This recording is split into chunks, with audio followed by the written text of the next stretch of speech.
कितने पन्ने होते हैं कॉन्स्टिट्यूशन में? कितने कितने? ऐसा मोटा करके मत बताओ, पेज कितने होते हैं? रोज लेके घूमते थे, कभी खोल के पढ़ो तो सही। अरे पढ़ते हो नहीं, लहराते फिरते हो। अरे बड़ा संविधान संविधान संविधान करते थे। पहले संविधान बनाने वाले को, उनको पानित प्रताड़ित करते हैं। अब संविधान दिखाते, पढ़ते नहीं है। संविधान को कुचला किसी ने। यहीं सर, यहीं नहीं रुके, इनके साथी वो भी चुनकर आए जिन्होंने इस पवित्र स्थल पर जय फिलिस्तीन का नारा लगाया है। ये जय फिलिस्तीन का नारा मंजूर नहीं है। क्या यही दिन देखना था अध्यक्ष जी?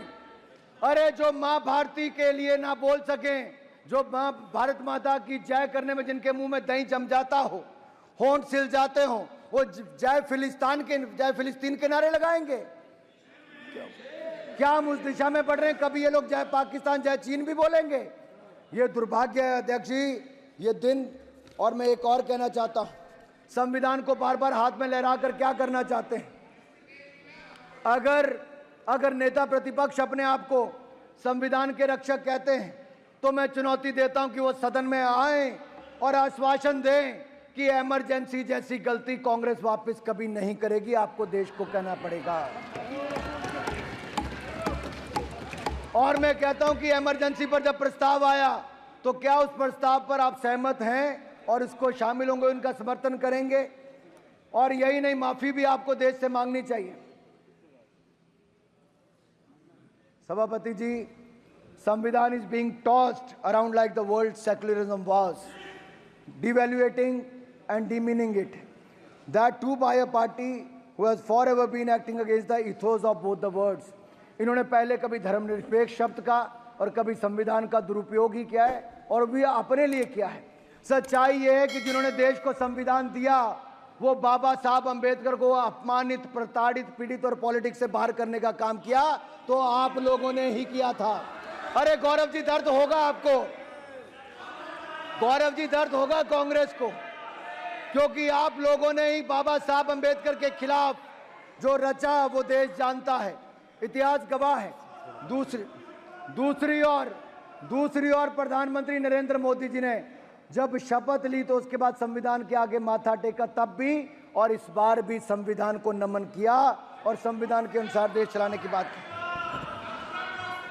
और मैं एक बात और कहना चाहता हूं, बाबा साहब अंबेडकर के नाम पर पंच तीर्थ किसी ने बनाया, तो भारतीय जनता पार्टी एनडीए की सरकार ने बनाया।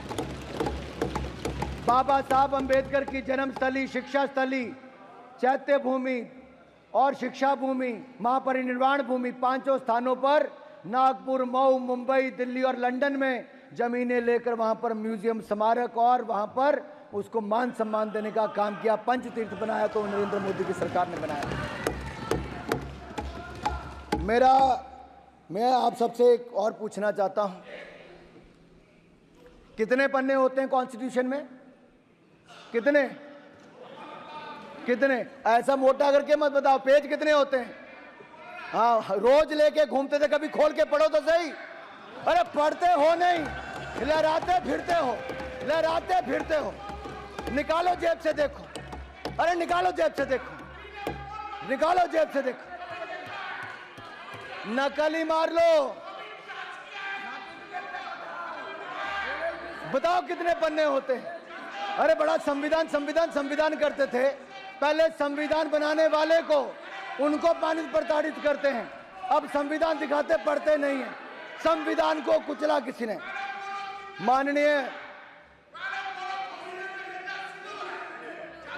माननीय सभापति जी, अगर संविधान को तार किसी ने किया था, संविधान को कुचलने का किसी ने काम किया था, तो वो भी आपने इमरजेंसी लगाकर किया था। देश आपको माफ नहीं करेगा। अरे 251 पन्ने होते हैं भाई साहब संविधान में, खोल के देख लो जरा।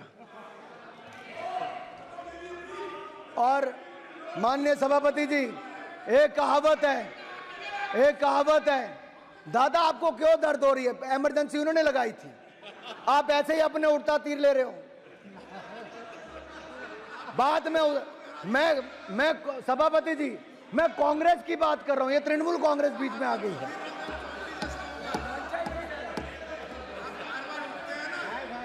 अब सच्चाई तो ये है माननीय सभापति जी, सच्चाई ये है कि जो कभी कांग्रेस के नेता सदन थे, सच्चे तृणमूल वाले इनके लिए बोलते कांग्रेस के लिए, आज कांग्रेस तो अपने नेता सदन अधीर रंजन चौधरी के लिए खड़ी नहीं हुई, एक सभा करने भी इनके नेता नहीं गए और ममता जी के आगे उनको बेचारे को कांग्रेस अपने नेता के साथ खड़ी नहीं हो पाई। ऐसी कौन सी मजबूरी थी कि कांग्रेस को बंगाल में घुटने टेकने जरूरी था? और बैठिए तमिलनाडु में ही बैठिए। मारन जी को दर्द हो रहा है।